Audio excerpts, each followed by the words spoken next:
Hello viewers, তোমরা কেমন আছো? আশা করি সবাই ভালো আছো। আর এখন সকাল 6টা বাজে আর চারিদিকের ওয়েদার দেখো কত সুন্দর, ঝিরিঝিরি বাতাস হচ্ছে। আর আমার দাদিমা এদিকে কি করছে দেখি, পটল তুলছে। তোমার ওটার ভিতরে কি, ওই কোটোটার ভিতরে?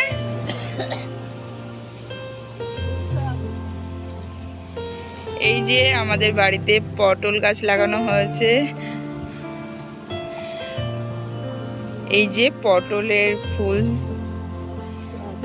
ছোঁয়াচ্ছে বলছে।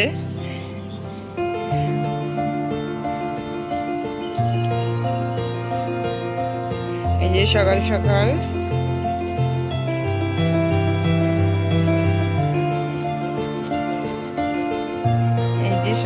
এই পটলগুলো তুলেছে। ভিডিওটা কেমন লাগলো তোমার?